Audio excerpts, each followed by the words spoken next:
Que Fala, legal. mano querido. Salve! Com vocês, senhoras e senhores, Carlos Bezerra. Que felicidade, que alegria te encontrar aqui, Carlos. Pô, alegria minha, velho. Parabéns aí pelo trabalho, pelo que você vem fazendo, pelas boas provocações e os bons debates. Aliás, estou vendo teus vídeos, viu? É Mandando mesmo? super bem. Obrigado. Super bem, cara. Super bem. Obrigado. É um negócio meio caseiro, assim, que eu vou tentando fazer Melhor, por aqui. a melhor coisa do mundo. Melhor coisa do mundo. Hoje em dia, bom, você sabe disso. O Ah, que as pessoas mais gostam é essa proximidade, é esse despojamento. Isso é muito legal.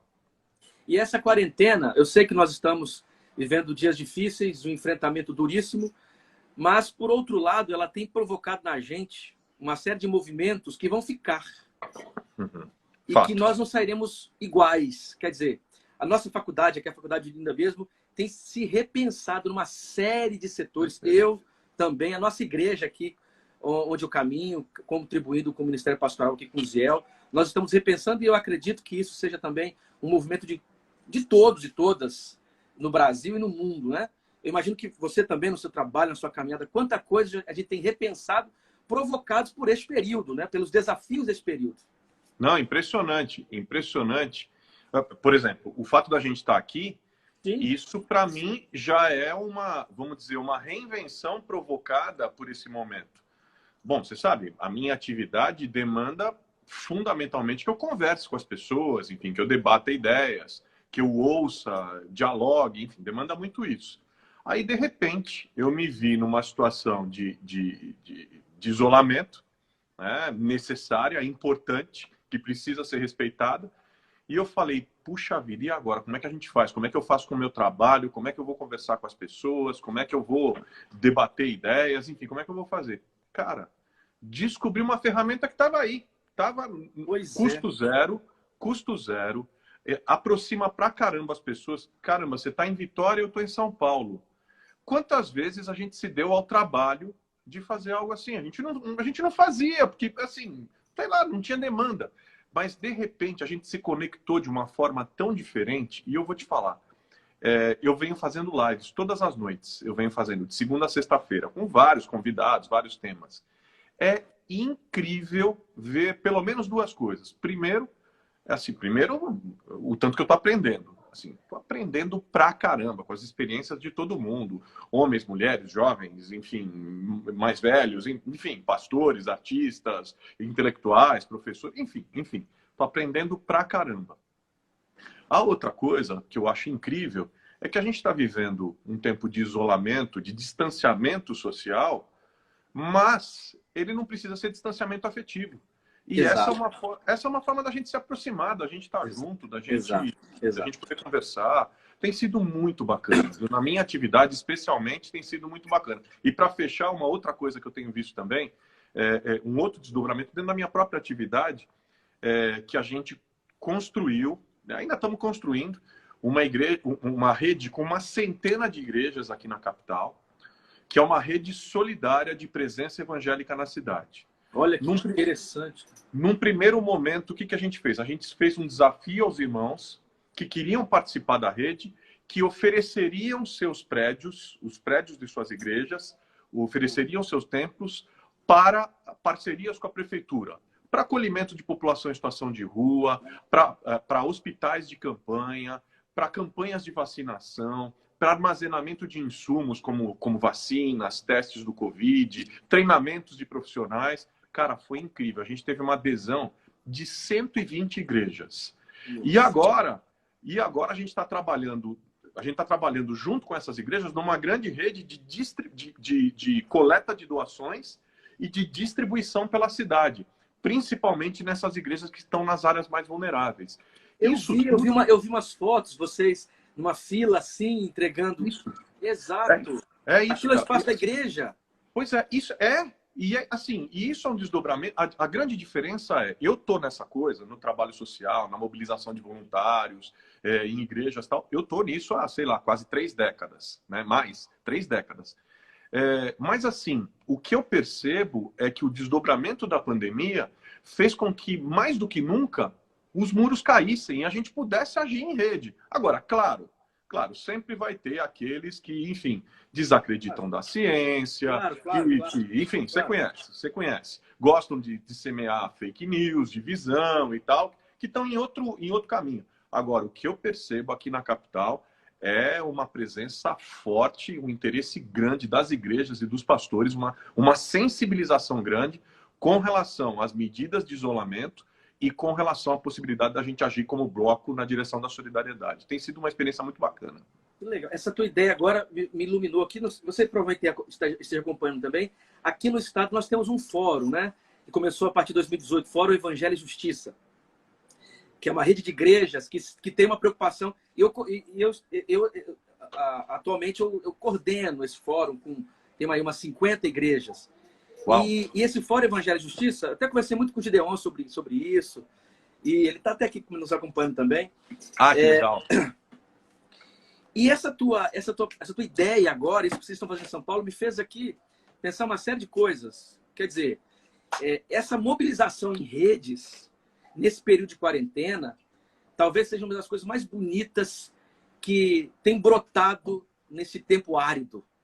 A gente percebe isso. E olha só, essa tua luz já me ilumina aqui. Temos uma reunião sexta-feira e eu pretendo já colocar isso na pauta. Gente, o Carlos Bezerra falou a respeito de algo em São Paulo. Como que isso pode ser aplicado aqui também? Veja, olha como que esse contato provocado, o que isso gera. Sabe outra coisa que a gente tem feito, Kenner? E isso mais a gente tem feito aí na minha comunidade, na comunidade que eu faço parte, que é a Comunidade da Graça, aqui em São Paulo. O que a gente tem feito? Além da gente estimular entre os irmãos a generosidade, o acolhimento, claro, o respeito às medidas recomendadas pelas autoridades em saúde pública, tal, tudo isso, o que a gente está fazendo? A gente está tomando medidas práticas para nos protegermos também economicamente. Então, o que nós fizemos, por exemplo, na igreja? A gente fez um cadastro, a gente fez uma ficha, fez um cadastro de todas as pessoas que são da nossa comunidade e que estão ou desempregadas ou que são autônomos e nesse momento, bom, você sabe, os autônomos pararam, não tem recurso. Então, os serviços que elas oferecem, por exemplo, alguém que possa ter, sei lá, alguém que venda esfirras, alguém que seja encanador, alguém que seja marceneiro, outro que é professor e dá aulas, ou um outro irmão que vende frutas. E o que a gente tem estimulado é o seguinte, irmãos, tá vendo nas nossas redes esses irmãos, o negócio deles, o serviço deles? Você que é dessa comunidade, prestigie o irmão dessa comunidade. Porque é uma forma da gente proteger também aqueles que estão perto de nós. Né? E fazer com que aquele recurso circule dentro da comunidade com o intuito mesmo de proteção, de generosidade, de fortalecimento de redes. Tanto é que a gente está chamando isso de rede solidária, rede de proteção solidária. Perfeito. E te ouvindo aqui, sabe, Carlos, antes de fazer uma apresentação formal a teu respeito, eu quero falar um pouco da minha experiência com a tua caminhada enquanto político. Em 2018, eu escrevi um texto. Nós não tínhamos nem nos encontrado ainda. Eu te conhecia porque li a respeito, por conta do Gideon, por acompanhar o seu trabalho no Rio de Janeiro. E estou falando isso porque falei isso em 2018. Não tem nada a ver com essa nossa conversa aqui, tem nada a ver com esse nosso bate-papo. Naquele texto, uma coisa que eu escrevi foi o seguinte: eu gostaria de morar em São Paulo para poder votar e apoiar a tua campanha. Vou te falar por quê. Por quê? Aqui a gente trabalha muito com questões relacionadas à política partidária, política pública, porque são vários irmãos que querem entrar na vida pública partidariamente, quer dizer. E é difícil de encontrar modelos que nos encham os olhos, que nos encham de orgulho dessa relação de política e igreja. E caminhando com a tua, observando, vendo de longe, mesmo de longe, o teu trabalho, a forma ética, isso aqui é uma das coisas que me encheram os olhos, a forma ética do teu trato com política partidária e igreja, e a tua representação enquanto pastor evangélico. E eu nunca vi o uso desse título para absolutamente nada. E a agenda política, a agenda pelos direitos humanos, a agenda pela militância contra o trabalho escravo, quer dizer, políticas públicas sérias, feitas por um evangélico que entendeu o lugar do evangélico na política, para mim, foi um oásis no meio desse deserto. Obrigado. Porque a gente vai procurando modelos, e o tempo todo, especialmente aqui nesse espaço Evangelho e Justiça, que a gente precisa o tempo todo estar lidando, dialogando com políticos e tal, e apresentando possibilidades de ser evangélico e ter essa vida pública, política. Eu vou te dizer, antes de nos conhecermos, eu usei o teu exemplo por várias vezes. Pô, muito obrigado. Pô, muito várias obrigado. vezes. E tô Aliás, falando isso isso aqui aqui. de responsabilidade e de temor diante de Deus. Não, eu estou falando isso aqui sem qualquer interesse, porque é exatamente isso. Então, nós nos conhecemos pessoalmente lá na IBAB, naquele encontro lá com o André. Foi. Mas antes, esse texto, inclusive, ele acabou girando a internet e tal, e que foi assim, porque nós tivemos aquele momento político de 2018, e foi um tempo muito difícil para mim, inclusive, e quando eu conseguia ver o teu trabalho, o teu movimento como político, de certa forma, isso era um conforto para mim, espiritual, inclusive. Por saber que temos irmãos e irmãs que entenderam o lugar do político evangélico, uma vez que deseja ocupar esse espaço, consegue entender a função, a presença profética, os temas que são realmente relevantes e a capacidade de dialogar de forma ética com a igreja, sem usá-la. Então, assim, essa é a minha experiência em relação à caminhada, da tua caminhada enquanto político, enquanto pessoa pública. Então, de alguma forma, ter esse bate-papo aqui contigo, para mim, é algo de muita honra, sabe? E de muita alegria. Porque eu tenho usado o teu exemplo aqui. Quem me conhece, me ouve falando por aí, me ouve falando sobre política por esses espaços aqui, sabe o quanto eu uso, inclusive, a tua história e a tua postura nesse espaço político, viu, Carlos? Isso Obrigado. Eu queria dizer e sincero do fundo do coração aqui com você. Obrigado, mano. Você não sabe como é... E também, por outro lado, como é... Primeiro, como enche de responsabilidade e temor diante de Deus, ouvir algo tão especial. E, por outro lado, é reconfortante, sabe? Porque nem todo mundo entende a caminhada. Eu sei. Há uma visão ainda muito contaminada da presença evangélica na política como o despachante de luxo de denominação. Né? Aquela pessoa que se elege recitando o Salmo 23, ou que canta bonito, mas que chega no parlamento, está entre os mais faltosos, não apresenta nada de relevante, tem uma ética duvidosa. Né? Usa a igreja, fere o Estado Democrático de Direito, se impõe, se envolve em pautas... Absoluto trampolim de manipulação, enfim, não tem nenhum compromisso com a comunidade, não tem nenhum compromisso, nenhuma história de transformação social, né? Mas isso ainda é um modelo que está aí, né? E a gente está tentando, não só eu, mas, enfim, um tanto de cristãos nesse país, está tentando oferecer um modelo que seja uma alternativa, que não é o despachante de igreja, de luxo, não é o despachante de luxo denominacional, que está a serviço de arrumar ônibus no final de semana, que está querendo botar o telhadinho na igreja, mas é daqueles que querem, na política, semear os valores do reino de Deus. Sinalizar os valores do reino de Deus através da ação política, através dos projetos de lei, através da agenda, que é uma agenda que prioritariamente olha para quem a Bíblia prioritariamente olha. Exato. Enfim, e por aí vai, né? Eu lembro aqui que eu estava na palestra na UFES, na Universidade Federal aqui, e falando um pouco sobre política e mundo evangélico, etc. E dizendo, não são todos iguais. Os evangélicos são muito plurais no Brasil, inclusive na política brasileira. E fiz a palestra, um cara levantou e falou assim, mas eu não conheço nenhum que tenha essa postura política contra o evangélico. Sério? Eu falei assim, eu conheço.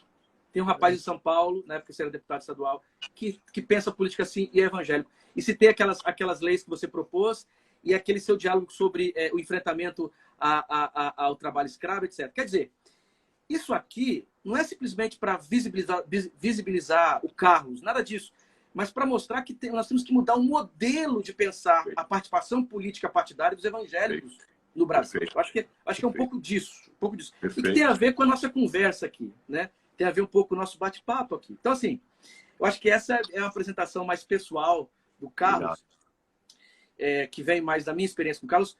Mas o Carlos Bezerra, ele foi deputado, ele é pastor, antes de qualquer coisa, pastor, médico, foi vereador em São Paulo por 3 mandatos e foi um vereador premiado, né? Eu até anotei aqui uma ONG, Voto Consciente, que foi em primeiro lugar no ranking dos vereadores de São Paulo mais bem avaliados.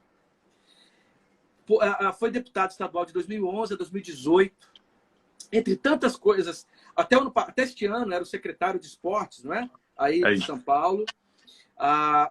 E tantas coisas interessantes assim da tua caminhada como pessoa pública e como um vocacionado para a caminhada pública, eu leio assim, pelo menos duas coisas são muito interessantes e importantes que a gente citar aqui. Primeiro, a tua participação na conferência do Alto Comissariado da ONU como palestrante. Você presidiu a CPI do trabalho escravo na Lesp. E a lei, né, a Lei Paulista de Combate ao Trabalho Escravo, que deu até uma visibilidade na ONU. Isso foi uma lei que se tornou modelo no mundo. Isso me lembra demais a história do protestantismo. Isso é tema, isso é pauta da tradição protestante, do Estado Democrático de Direito. Quer dizer, isso é, de alguma maneira, o que representa mesmo as preocupações da tradição, que nós chamamos de tradição protestante. E antes disso também, a agenda, a pauta da tradição judaico-cristã. Não dá para pensar, por exemplo, direitos humanos, não dá para pensar o valor do ser humano e até mesmo os documentos mais importantes, os documentos internacionais mais importantes que tratam do tema, sem pensar, por exemplo, teologia da criação. Essa discussão está ali presente, porque nós temos figuras envolvidas nessa discussão e nessa origem que têm relações profundas com o texto bíblico e relações profundas com o protestantismo. Além disso, o Carlos Bezerra também escreveu uma obra que foi publicada pelo Mundo Cristão, que tem como título Fé Cidadã. Quando a espiritualidade e a política se encontram.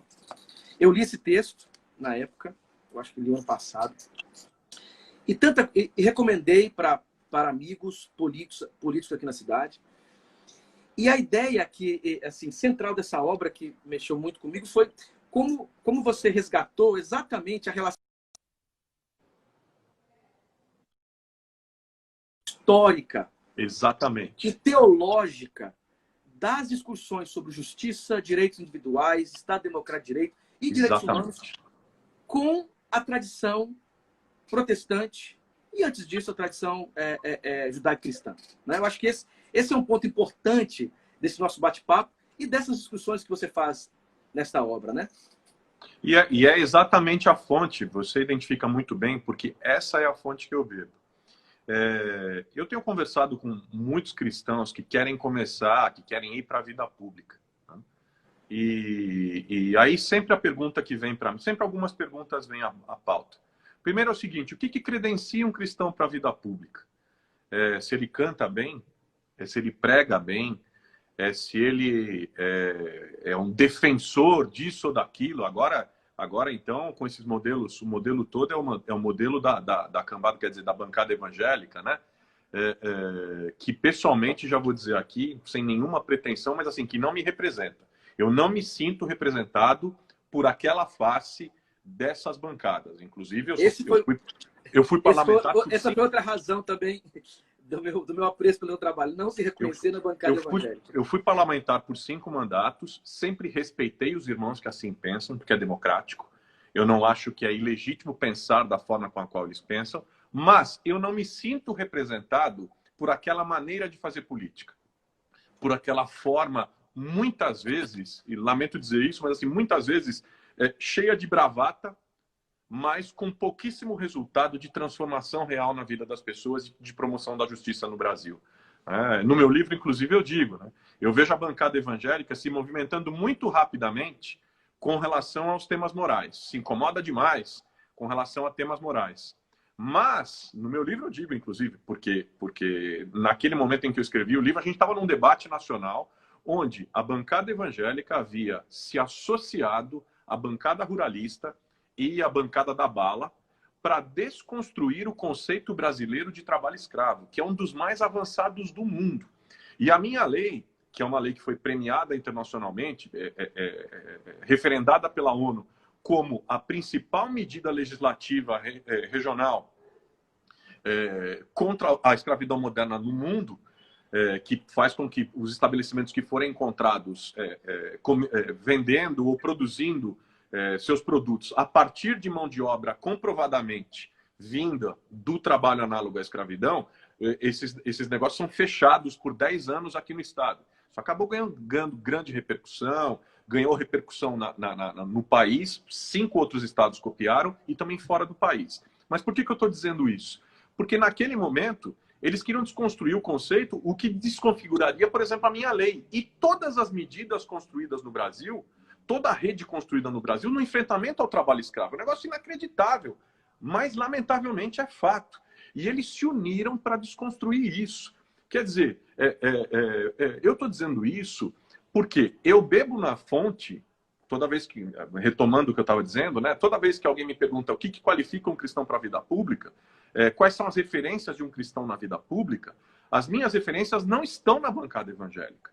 As minhas referências estão no protestantismo histórico. Nós temos uma escola política histórica de contribuição. Nós temos um parlamentar inglês que lutou durante 3 décadas no parlamento da Inglaterra para que fosse proibido o tráfico de escravos, e isso teve como repercussão a queda da escravidão no mundo.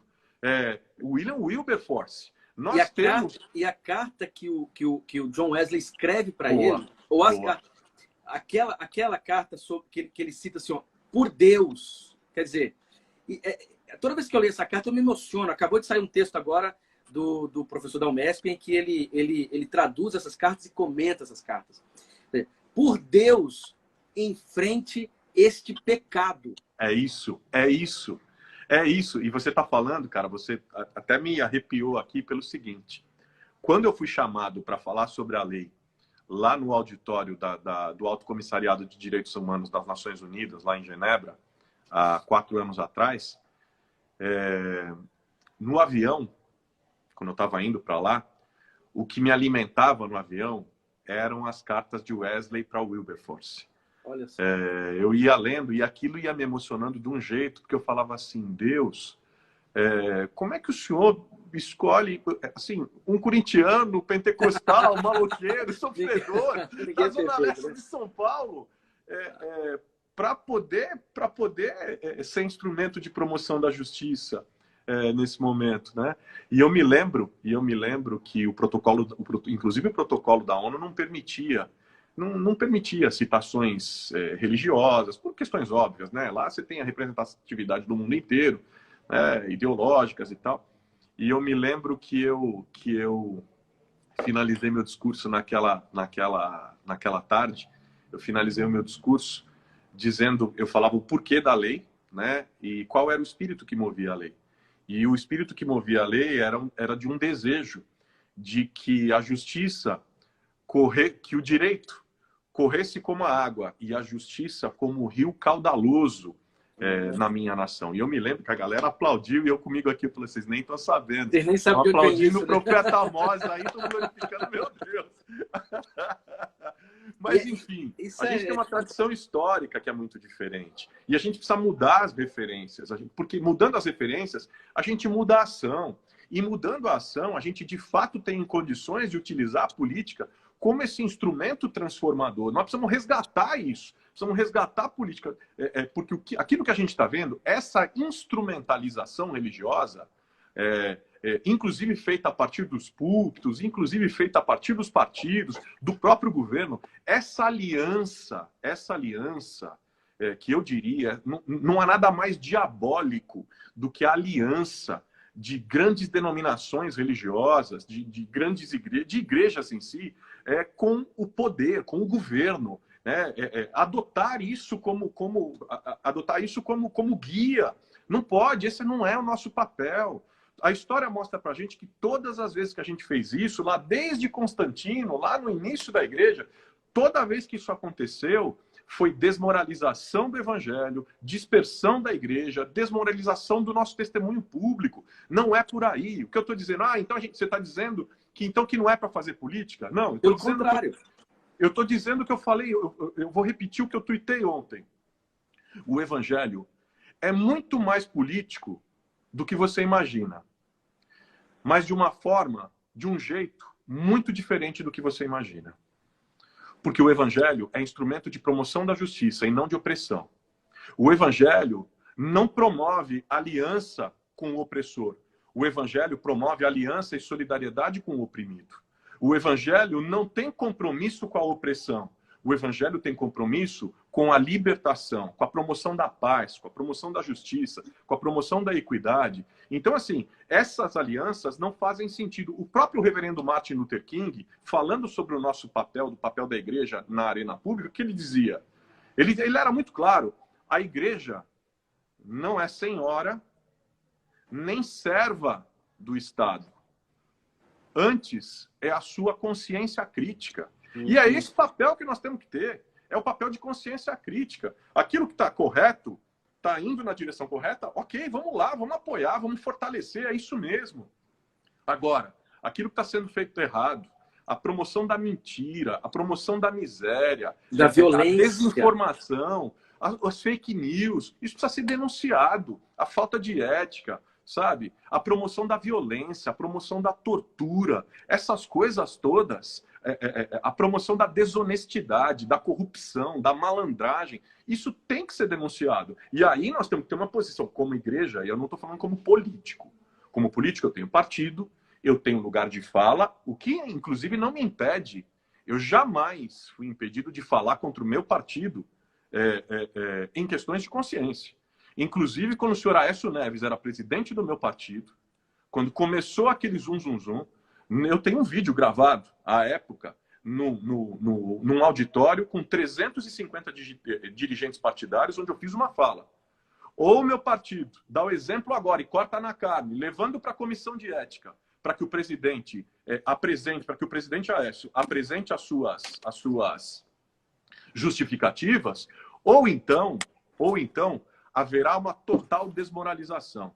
Lamentavelmente, o que a gente está vendo é uma desmoralização generalizada da política por causa desse tipo de coisa, onde as pessoas não falam e se atrelam de uma maneira que é assim, eu não falo de A, porque se eu falar de que A está errado, quer dizer que eu estou dando razão para B. Cara, esse pensamento binário, dessa polarização burra, está levando as pessoas a defenderem coisas indefensáveis de A. Por quê? Porque se eu não defender A, é sinal que eu estou aliado com B. Não é verdade. Isso nunca foi verdade na história da humanidade. Essa armadilha da polarização, da binariedade, é também diabólica. Ela é uma armadilha diabólica, porque parece que a gente não tem lugar. Ou a gente fica aqui ou a gente fica lá. Eu não estou nem lá, nem cá. Eu estou alinhado com os valores do reino. A minha principal lealdade não é a minha ideologia, não é o meu partido. A minha principal lealdade é aos valores do reino de Deus. Eu tenho um amigo, o Shane Claiborne, que é um ativista social cristão também, como eu, pelos direitos humanos, trabalha com população de rua lá nos Estados Unidos. E ele, lá nos Estados Unidos, é o elefante e o burro, né? Que são os democratas e os republicanos. Ele fala, a nossa lealdade primária como igreja não está... A nossa lealdade como igreja não pode estar nem ao burro nem ao elefante. A nossa lealdade primária é ao cordeiro. E é o mesmo aqui. Aqui tem muita gente aqui, inclusive no Brasil, trocando o cordeiro pelo burro, né? E fazendo... Ou para ser apocalíptico, né? Ou pelo dragão. Ou pelo dragão, entendeu? Então, assim, nossa lealdade é ao reino. É ao reino e é com isso que eu estou comprometido. E eu penso que se você quer ser, se alguém que está com a gente aqui quer se credenciar para a vida pública, duas coisas. Primeiro, lealdade absoluta aos valores do reino. E se você tem lealdade absoluta aos valores do reino, você segue o modelo de Jesus. O que credencia alguém, um cristão, para a vida pública? O que credencia alguém cristão para a vida pública? É aquilo que Jesus dizia. No meu reino, quem quiser ser o primeiro, que seja o último. E quem quiser governar, que comece servindo. O que qualifica um cristão para a vida pública é a folha de serviços prestados que ele tem à sua comunidade. Quer se envolver com a vida pública? Vá servir nos conselhos tutelares, vá servir nos conselhos de representação, conselho de educação, conselho de saúde, há tantos conselhos. Isso é importante, porque alguns imaginam que para ser um evangélico na vida pública, ele vai treinar isso nos púlpitos da igreja. Exatamente. Vai treinar isso nas convenções das suas denominações. Vai treinar isso na maneira como joga com a política interna denominacional. Aí, quando ele se sente capaz de jogar bem lá, agora é hora de jogar bem aqui. Isso é de um equívoco tão terrível. Exatamente. Esse não é o modelo de Jesus. O modelo de Jesus é o modelo do serviço. Até porque, e eu digo por a experiência pessoal, o serviço é incontestável. Eu, por exemplo, Kenner, não sei se você sabe, eu conto isso no meu livro também, a minha experiência, mas eu nunca imaginei ocupar um cargo público eletivo. Eu sempre gostei de política, sempre debati política, eu sempre tive uma proximidade muito grande com as ideias da social-democracia europeia, enfim, esse sempre foi a minha caminhada desde garoto. Mas eu vou dizer uma coisa para você, cara. No meio da universidade, comecei, junto com outro grupo de amigos e de amigas, de irmãos e de irmãs na minha comunidade, nós nos organizamos e começamos. Eu era estudante de medicina, a outra era estudante de fisioterapia, tinha uma outra de serviço social, tinha um outro que já era médico, já era formado. Enfim, nós tínhamos vários profissionais. Nós nos unimos por causa da leitura bíblica que a gente fazia, da Escritura, né? Numa leitura bíblica que nos empurrava para o chão da vida, que nos empurrava para a realidade, para a mudança da realidade, que nos constrangia ao serviço. E aí a gente começou um trabalho comunitário. Esse trabalho acabou se transformando numa clínica, projetos de alfabetização, e aí foi aumentando, virou uma escola, enfim. Hoje, 25, quase 30 anos depois, hoje, tem uma clínica, uma policlínica, são 6 creches com mais de 1.500 crianças e, assim, oficinas de costura para idosos, um tanto de coisas. Por quê? E aí, por que eu estou dizendo isso? Porque foi ali que foi a minha escola política. A minha escola política se forjou quando eu estava ali, percebendo a realidade da miséria, o impacto da desigualdade na vida das pessoas, a ausência do poder público nas áreas mais pobres da cidade, a injustiça em se ter gente tão vulnerável, com outro tanto de gente, com tão pouca gente, com tudo à disposição, né? Então, assim, a gente começou a enxergar, inclusive como grupo, a possibilidade de interferir na vida pública, mudando essas realidades. Então, é daí que vem a minha escola. A minha escola política não é a escola do discurso. O discurso é bom, é importante, mas é absolutamente secundário. O que dá autoridade a um cristão para atuar na vida pública, e aí, quando a gente fala de vida pública, as pessoas pensam, é um cargo eletivo. Não precisa ser um cargo eletivo.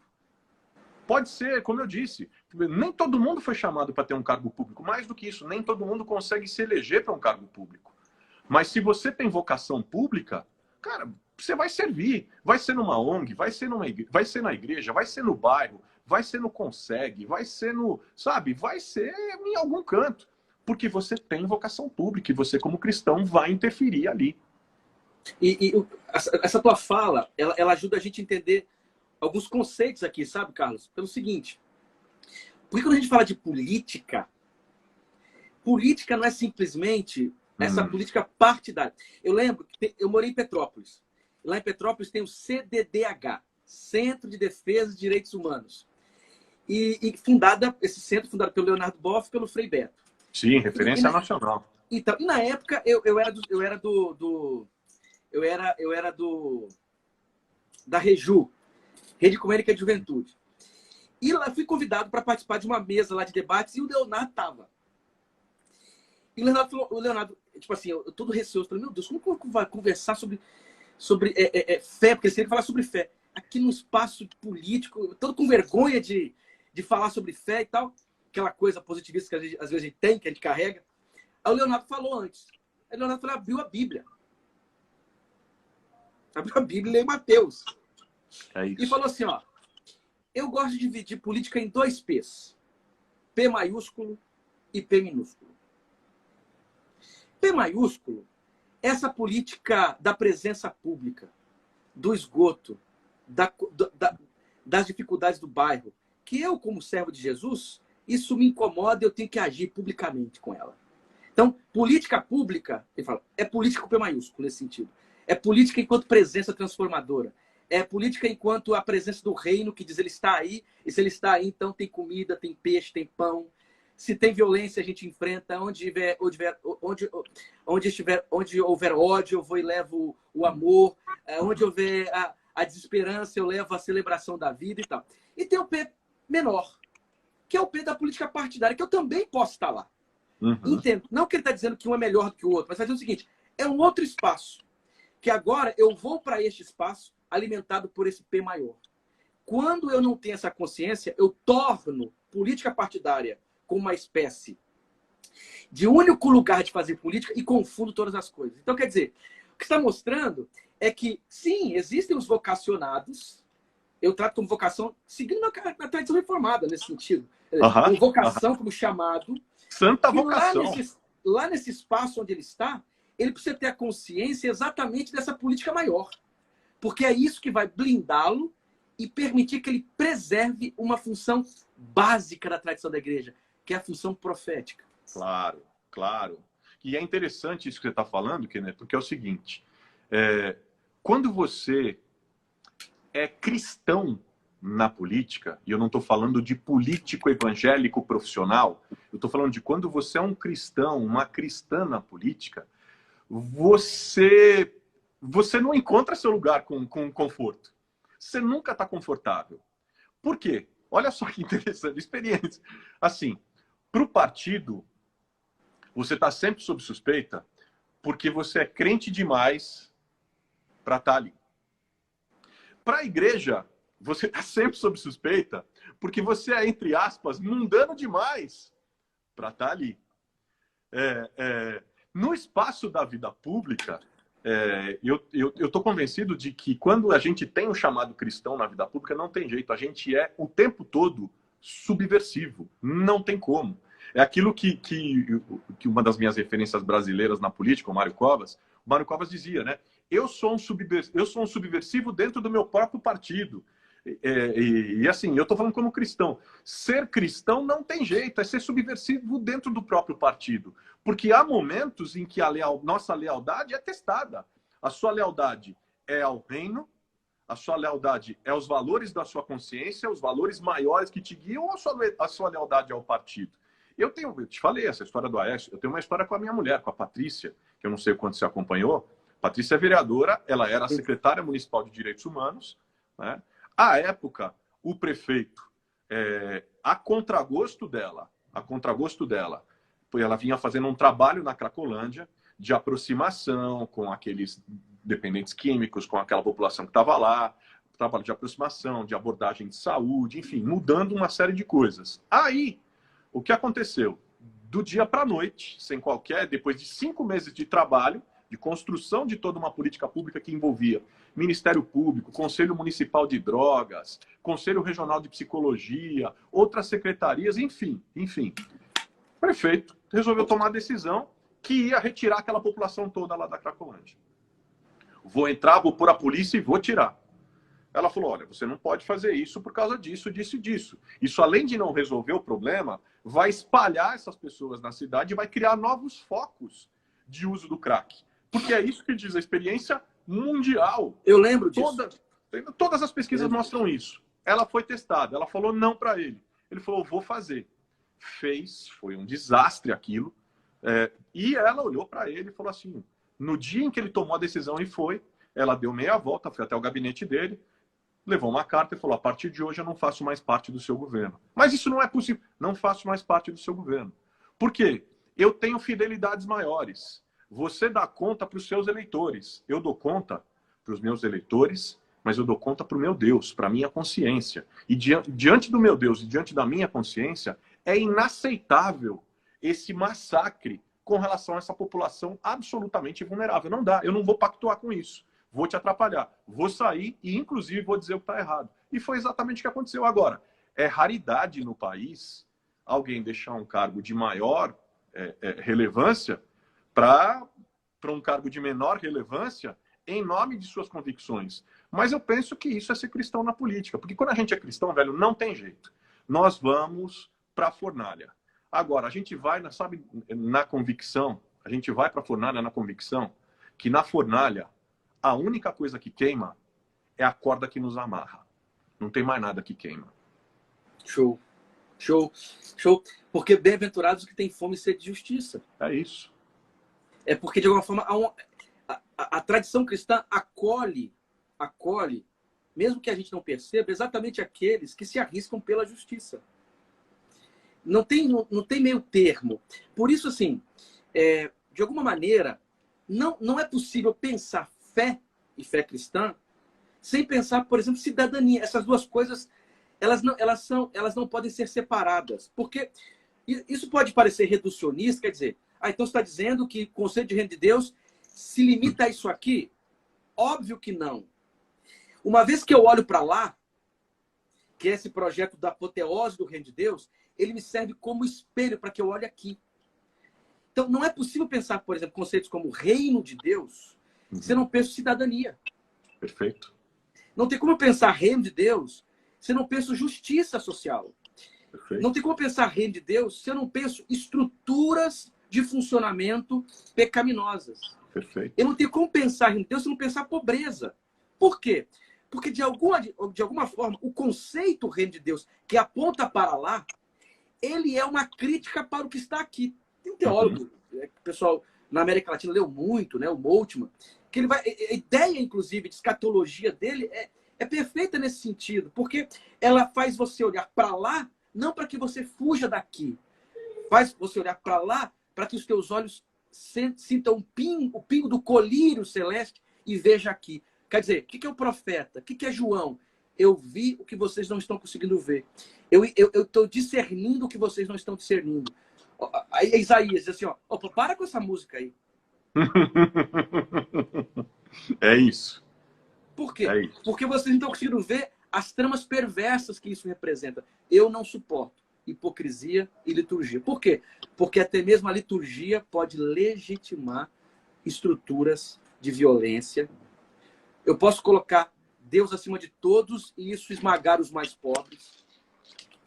E no nome de Deus fazer aquilo que seria o papel do anti-Deus. Em nome da fé, transformar pessoas em objetos. E em nome da igreja, sagrada igreja, legitimar as relações mais injustas. E tudo isso com cal da áurea de santidade. Como aconteceu, há precedentes históricos. Há vários precedentes históricos. Há o precedente histórico aqui, já citei, William Wilberforce. A igreja na Inglaterra, a igreja nos Estados Unidos, elas eram igrejas que legitimavam com as escrituras, no texto da escritura, legitimavam a escravidão. Diziam que a escravidão era legítima. Há precedente histórico, mas um remanescente fiel, Wesley e seus discípulos, entre eles William Wilberforce, se rebelaram contra essa naturalidade cristã com relação à injustiça e ao pecado social, se levantaram como... Aliás, o Wesley é interessante, né? Porque fala-se muito sobre o legado de pregação de John Wesley, fala-se muito sobre o legado avivalista de Wesley, mas fala-se muito pouco sobre o legado reformador, ativista social de Wesley. O Wesley era um cara que subia no púlpito, pregava inflamado pelo Espírito Santo de Deus, mas descia do púlpito, saía da igreja e ia lá na porta das minas de carvão da sua época, no início lá da Revolução Industrial, e sentava o porrete, falava, escuta, deixa eu dizer para vocês, é pecado explorar os trabalhadores desse jeito, e abrir a Bíblia e pau! É pecado colocar as crianças para trabalhar, né? Por causa de uma visão integral em termos de evangelho. Pouca gente fala desse legado de Wesley. Pouca gente sabe do legado de homens como Wilberforce, né? A queda da escravidão na Inglaterra. Pouca gente sabe do legado de homens como Desmond Tutu, na África do Sul. A queda do regime do apartheid. Um homem que abria as escrituras e pau, pregava. Por quê? Pelo mais absoluto compromisso com o evangelho transformador e que não se alia aos poderes opressores. Né, que não é chapa branca, não pode, não tem cabimento. Imagina, cara, imagina se o reverendo Martin Luther King, quando chamado lá pelo presidente Lyndon Johnson, fosse lá para, vamos acomodar, você está falando demais, é melhor se acalmar, vamos sabe? ser sábios, vamos ser sábios. Tá demais, tá vamos ser sábios, né? É isso. Pô, cara, não, abrir a Bíblia, irmãos. O que esses caras estão fazendo é pecado diante de Deus. E vocês que estão legitimando isso, é pecado. A Alemanha nazista, quando a maior parte da igreja se alinhou com o regime nazista, graças a Deus pelo testemunho vivo de mártires, como o reverendo Dietrich Bonhoeffer. Imagina se não tivesse a igreja confessante. Imagina se o Bonhoeffer não tivesse sido assassinado pela polícia do Hitler, cara, como subversivo.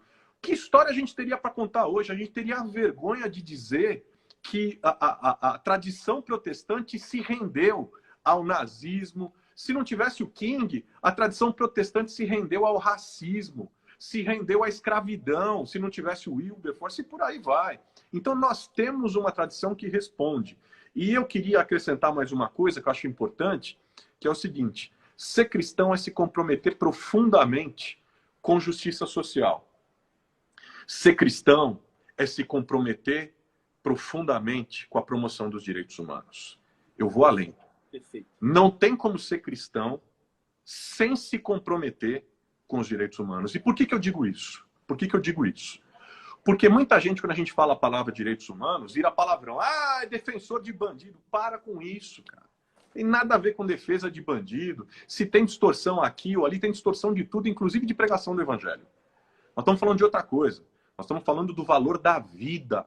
Nós estamos falando da promoção da justiça, que é caríssimo para Deus. E mais, o conceito do mundo ocidental, que o mundo ocidental tem hoje sobre direitos humanos, é um conceito que foi introduzido no mundo ocidental pela narrativa judaico-cristã.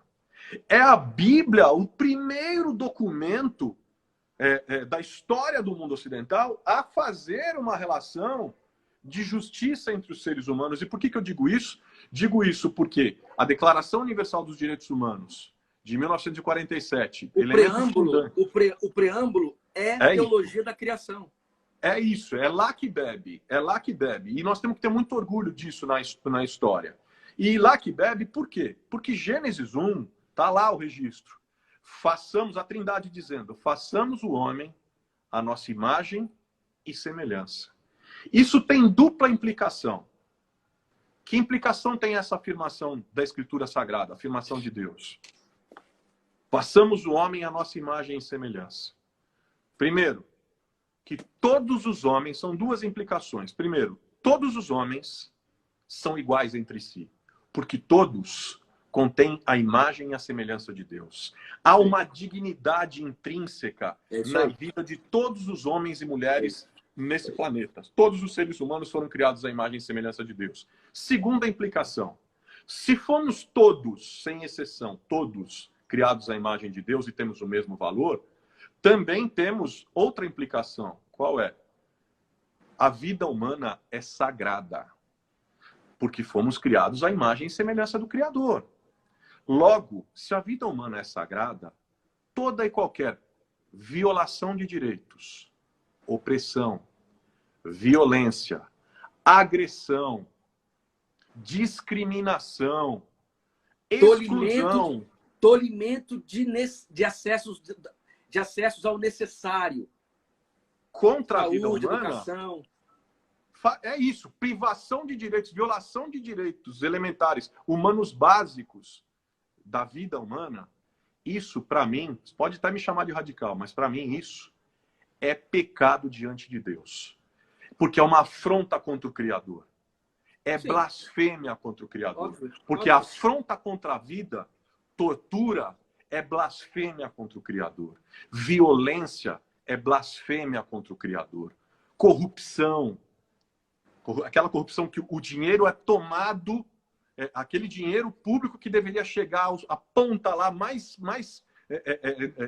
vulnerável, quando não chega, isso é pecado contra Deus, é afronta. Porque afronta a vida, e se afronta a vida humana que é sagrada, afronta o Criador.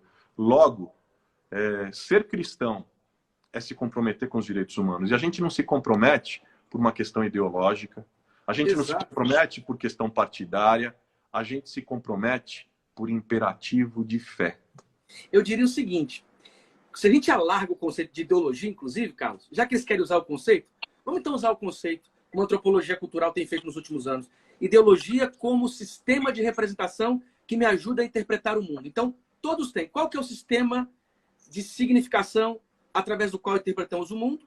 O sistema judaico-cristão, o sistema do reino de Deus. Então, nesse sentido, Então, qual é o nosso projeto ideológico? Não é um projeto ideológico estabelecido em filosofias modernas. Nosso projeto ideológico, então, é estabelecido numa proposta bíblico-teológica protestante. Então, se querem usar o conceito de ideologia, então vamos afinar esse negócio. Boa. E é interessante, né? Porque eles falam, vocês têm ideologia como se eles não tivessem. Exatamente então, isso. Se eu considero isso, ideologia como sistema de compreensão da realidade, todos nós temos. A pergunta que eu tenho que fazer é aquela do Cazuza, né? Ideologia, eu quero uma para ver qual que é a tua que te faz viver. Então, o nosso projeto ideológico é o projeto do reino, é a visão de mundo que o reino propõe. Pronto, se querem discutir sobre ideologia, né? E você quer saber onde está o reino? O reino está, quando o reino chega a paz. Se tem divisão, se tem essa coisa agressiva, bélica, beligerante, o reino não está lá. Porque quando o reino chega a paz. Chega a conciliação. Se tem o reino, quando o reino chega a justiça. Se tem o reino, quando o reino chega a verdade.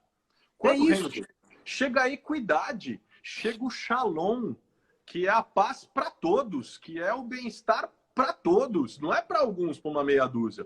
Quando o reino chega, é isso que acontece. E a nossa fidelidade é ao reino, né? Dizer que o evangelho... Gente, entre nós aqui, vamos conversar. Dizer que o evangelho é de direita, deixa eu dizer, é pecado. É pecado. Dizer que o evangelho é de esquerda é pecado. O evangelho não é direita, o evangelho não é de esquerda, o evangelho não é de centro. O evangelho de Jesus é o evangelho do reino.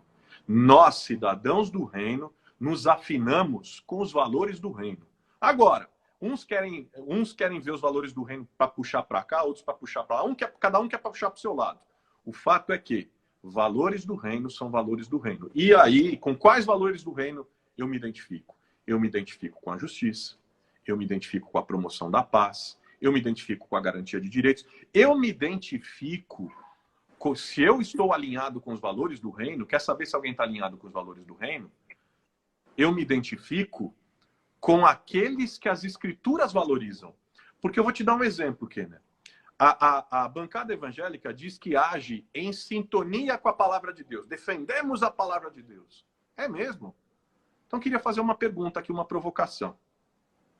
A Bíblia tem mais de 2.000 versículos falando sobre um quarteto, que o reverendo Tim Keller chama de quarteto da vulnerabilidade.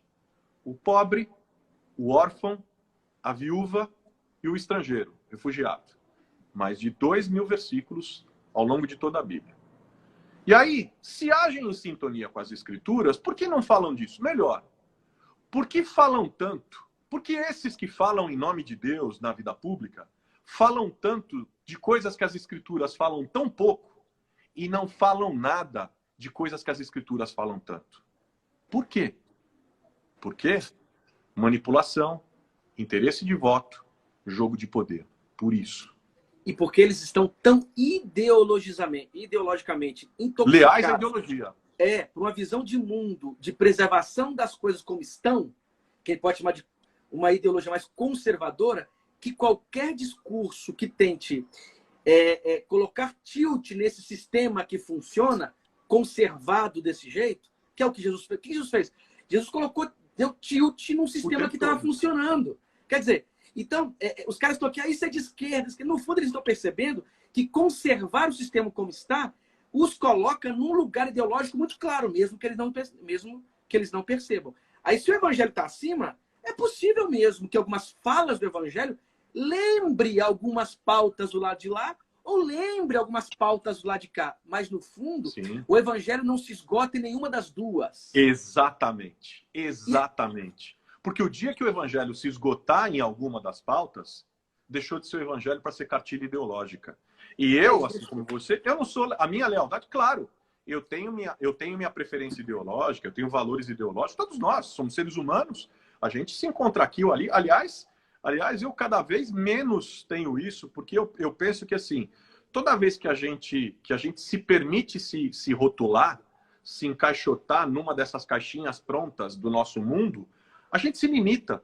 todo mundo que se rotula se limita. E eu não quero isso, porque eu tenho clareza de que ser cristão é explodir com isso, é buscar a terceira via sempre, é ser subversivo sempre. E o Shane me falou, me fez uma citação, eu até coloquei no meu livro, do Chesterton, né, que o Chesterton dizia o seguinte, que quando os meus amigos conservadores acham que eu sou progressista, e quando os meus amigos progressistas acham que eu sou conservador, é sinal de que eu estou muito próximo da vontade de Deus. E ele me dizia exatamente isso. Quando não conseguem me definir, quando não conseguem me encaixotar, quando não conseguem me formatar, bom, aí eu estou perto daquilo que Deus quer que eu seja. E é exatamente nisso que eu acredito. É exatamente nisso que eu acredito. Porque não pode se esgotar em nenhum projeto. O projeto do reino, ele tem que sempre transbordar. Por isso que eu gosto de usar o conceito de ficção. Ficção e imaginação. Porque a ficção é aquele conceito que diz o seguinte: o que é a ficção? A ficção é algo que transborda o que é dado. Só é possível mudanças quando você é capaz de olhar o que está posto e perceber algo que está para além. Está muito próximo da ideia de esperança. Esperança é essa capacidade de olhar a realidade e ver algo que está para além. O outro mundo possível. Boa. Então, ficção e outro mundo possível, ficção e imaginação são termos muito próximos. Não é ilusão, mas é a teimosia diante do dado, do proposto, do encaixotado, do estabelecido. Então, o reino tem esse poder de nos fazer ficcionalizar a realidade. Então, eu não posso ser esgotado. Gostei muito do termo. Ficcionalizar a realidade. Muito bom. Quer dizer, eu não posso me esgotar em nenhum desses dois horizontes. Por isso que o lugar da igreja nessa política, agora não como política partidária nesse sentido, ou política de um cargo público, mas lugar político, aquele P que nós falamos no início, tem que ser sempre de um afastamento necessário para resguardar a sua função profética. Para ela ser consciência, como muito bem você lembrou, para ela ser consciência, ela precisa ter a distância necessária. Isso é fundamental. Sem essa distância necessária, ela não tem condições. Por isso que ela não pode nunca pode achar que qualquer projeto está tão perfeitamente adequado que ele está blindado com uma áurea acrítica. Porque se faz isso, você cai na outra ponta, no que nós chamamos de idolatria. Exatamente. Quando que a gente começa a perceber que a coisa está caindo no nível idólatra? Quando você não tem mais um olhar crítico, quando tudo que o projeto propõe passa facilmente pela sua análise. Aí é exatamente o que você acabou de dizer. Eu preciso de uma reinvenção contínua, de uma reforma contínua em mim, para que os meus olhos não percam de vista que o meu modelo é muito maior do que seja possível se encarnar política historicamente. É isso. Eu acho que você resume aí. O meu modelo é muito maior do que está proposto aqui. A minha utopia, as minhas utopias, as utopias do reino são muito maiores do que as que estão propostas aqui. E aí eu vou lembrar de novo o reverendo Martin Luther King, uma das principais fontes nas quais eu bebo. Porque ele também disse que uma igreja que perde sua voz pela justiça é uma igreja que perde sua relevância no mundo. Então, quando nós temos uma igreja que se atrela a um projeto de poder político partidário, que se alia aos poderosos, ela está na contramão da proposta do reino. Aliás, eu não sou teólogo, eu fico aqui arranhando, tá? Você me corrige. Mas tá bom demais. Eu fico aqui arranhando, tateando e tal. Eu sou um grande curioso. Mas a gente olha uma das características sobre essa questão dos alinhamentos. Né? Você quer saber um bom parâmetro para saber se um projeto é alinhado com os valores do reino ou ele é anti-reino? É muito simples. O nosso Deus tem uma característica distinta do contexto de todos os outros deuses da antiguidade. Por exemplo, Qual é? Os deuses da antiguidade eram deuses que eram alinhados com os poderosos. Então, terminavam as grandes batalhas, os sacerdotes iam lá com seus deuses e consagravam os grandes campeões militares, os grandes governantes, os poderosos. Ou seja, o poder religioso e a religião e os deuses da antiguidade eram todos alinhados com o poder e os poderosos. O único Deus da antiguidade não alinhado com os poderosos e alinhado com os pequenos é Yahvé. É Yahvé que afirma lá nos Salmos: eu sou o pai dos que não têm pai. Eu sou o pai do órfão. É com o órfão que eu me identifico. É Yahvé que vai lá no Êxodo, na lei mosaica, e constrói modelos de proteção para quem? Para a mulher. Para a mulher pobre e viúva, que naquele tempo não tinha, era considerado um ser sem alma, sem liberdade e sem direito de ter vontade. Negócio maluco. Mas é o Deus que diz: olha, protejam a mulher. Eu sou o Deus da mulher, eu sou o Deus da viúva. Ele é o Deus da viúva, ele é o Deus do órfão, ele é o Deus do pobre. Ele é o Deus do estrangeiro. O único povo da antiguidade que recebeu uma lei, um código mosaico, um código de leis, lá no Êxodo, em que se deveria tratar o estrangeiro da mesma forma, se não me engano é Êxodo 21 ou 22. 21 e 22. 21 e 22. Da mesma forma com que seriam tratados os nativos da terra, o único povo que deveria ter esse padrão, entender o refugiado, o estrangeiro, como irmão de sangue, com os mesmos direitos na terra, era o povo de Yahvé. Ou seja, Yahvé é o Deus que se alia ao pequeno. Yahvé é o Deus que se alia ao invisível. Yahvé tem lado. E o anticristo também tem lado. O anticristo tem o lado do poder. O anticristo tem o lado dos grandes interesses econômicos. O anticristo está do lado da promoção do trabalho escravo. O anticristo está do lado do lucro escochante dos bancos. O anticristo está desse lado. E Yahvé está do lado daquela mãe que trabalha negra, que trabalha como doméstica, que mora na favela e que não tem condições para se defender do Covid. Então, para a gente saber se um projeto, já que querem falar de ideologia, querem falar de ideologia e alinhamento com projetos políticos, se existe algum alinhamento possível aos valores do reino e aos nossos valores de fé, diante das escrituras sagradas, é o alinhamento com o pequeno, é o alinhamento com o quarteto. Quando a gente se alinha ali, isso eu falo sem medo. Se você se alinha com eles, seguramente o seu coração está batendo em sintonia com o coração de Deus. Eu não tenho a menor dúvida disso. Perfeito. Quer dizer, então o Yahvé da Bíblia hebraica, ele é um Yahvé que cria consciência cidadã. Por que isso é cidadania? Pronto. Se o Yahvé cria consciência cidadã, uma igreja que está animada pelo Espírito de Yahvé, ela é uma igreja que tem defesa profunda pela cidadania. Uhum. E você disse uma coisa aqui muito bacana, Carlos, entre tantas outras, né? Mas quando você diz assim, ó, o Deus da Bíblia hebraica era o Deus dos jogados às margens. Dos sobrantes. Isso, dos fragilizados. Só que você vai olhando na história de Israel que há momentos, especialmente no fortalecimento da monarquia, que esse Deus começa a ser cooptado por um sistema monárquico. É aí que surgem os profetas. É verdade. É aí que surgem os profetas. Opa, não é aí o lugar de Yahvé. Elias, Eliseu, Isaías, Amós, Miqueias.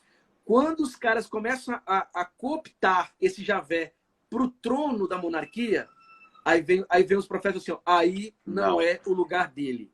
Aí o que os caras fazem? Matam-nos. Exatamente. Exatamente. Então, e a história se repete, e vai se repetir.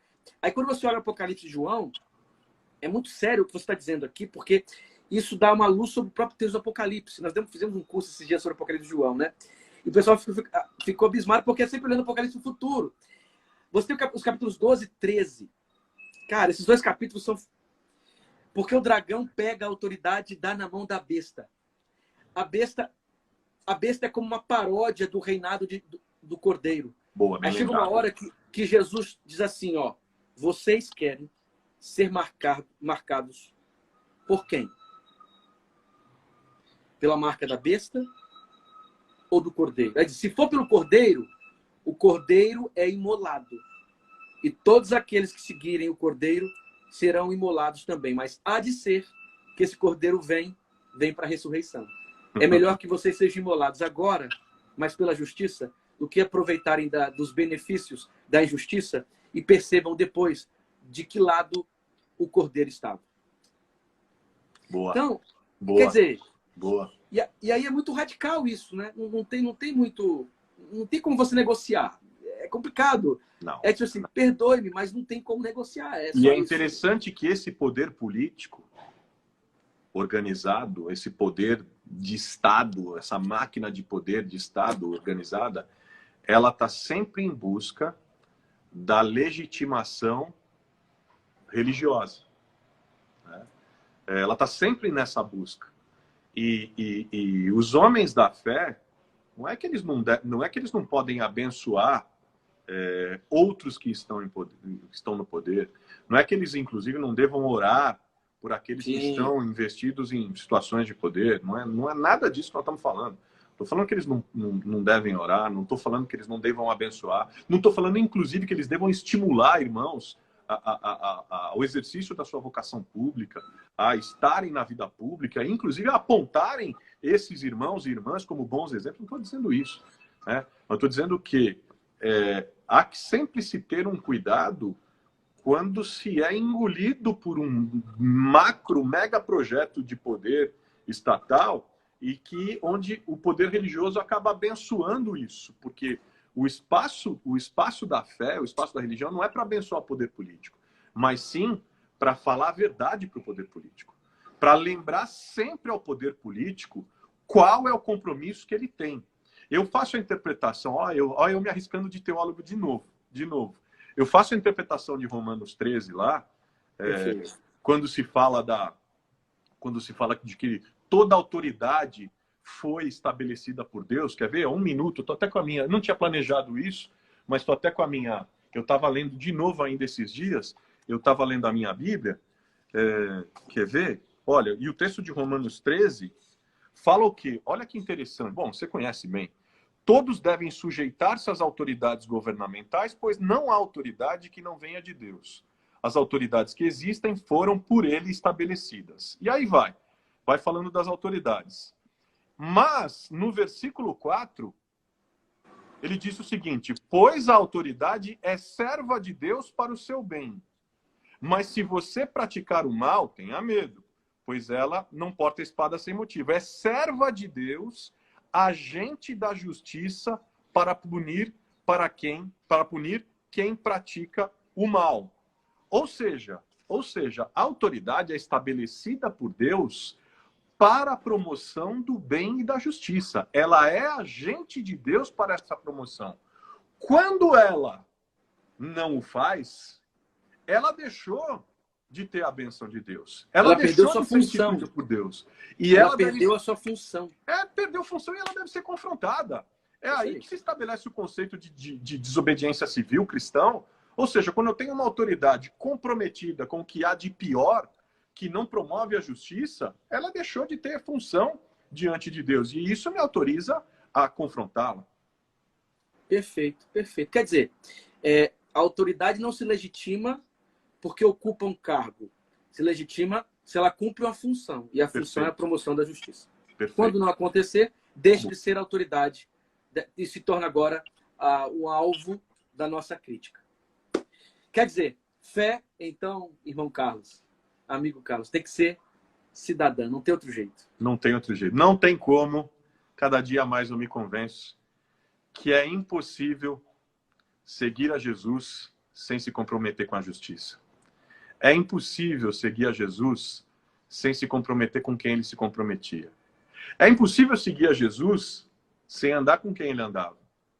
É impossível seguir a Jesus sem confrontar quem ele confrontava. Porque é interessante, né, que na lista top 5 de quem Jesus confrontava, quem é que estavam? Os ladrões, os imorais, as prostitutas, as adúlteras, os adúlteros, os homossexuais. Quem é que estavam? Quem é que estava? Na lista top 5 de quem Jesus confrontava, você sabe, eu também sei.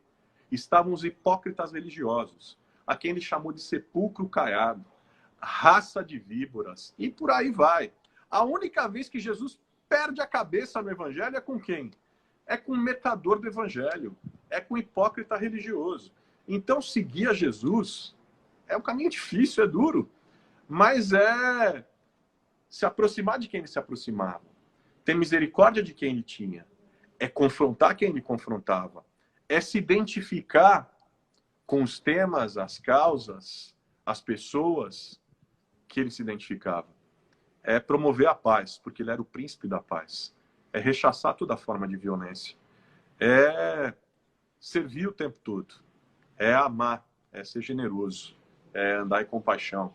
Enfim, ser discípulo de Jesus é isso. E por isso que eu costumo dizer que eu, na verdade, tenho um desafio na minha vida. Eu estabeleci para mim uma meta. Eu sou um discípulo de Jesus disfarçado de político. Eu sou alguém que procura seguir os passos dele na arena aonde eu milito, onde eu trabalho, enfim. Eu acho que essa é a tônica de todo cristão.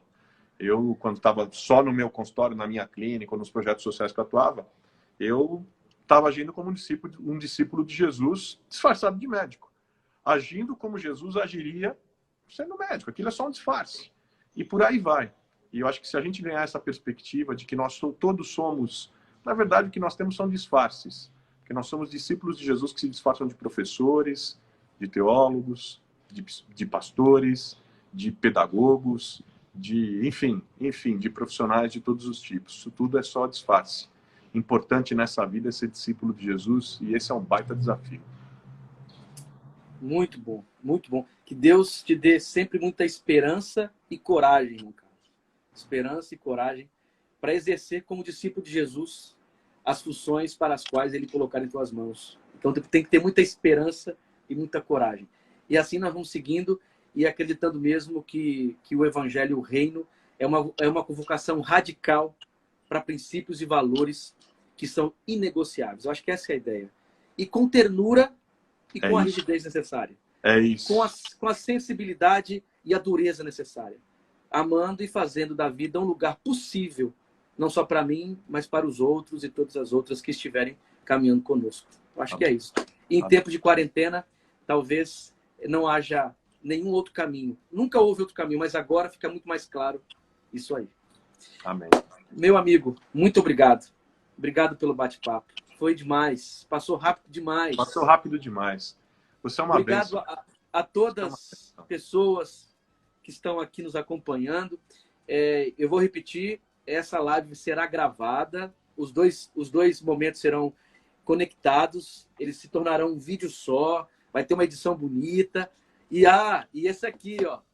E o Fé Cidadã, que nós falamos no começo. Se alguém quiser comprar, como que faz, Carlos? O Amazon. No Amazon tem tanto a versão impressa quanto a versão digital. Eles estão disponibilizando o Fé Cidadã, quando a espiritualidade e a política se encontram. Aqui tem o conteúdo todo daquilo que a gente conversou hoje, está aí, está escrito. Acho que está mais bem escrito do que eu falo. Muito, ó. Para quem quer entender sobre a relação entre fé e cidadania, fé e presença pública, e vou dizer mais aqui, tradição evangélica e política, eu recomendo demais. Li, gostei muito, recomendo para vocês também. Carlos, muito obrigado, meu companheiro. Obrigado. Continuemos a caminhada, viu? Tamo junto, velho. Tamo junto. Grande beijo. Beijo pra Valeu, você. gente. Até a próxima. Até.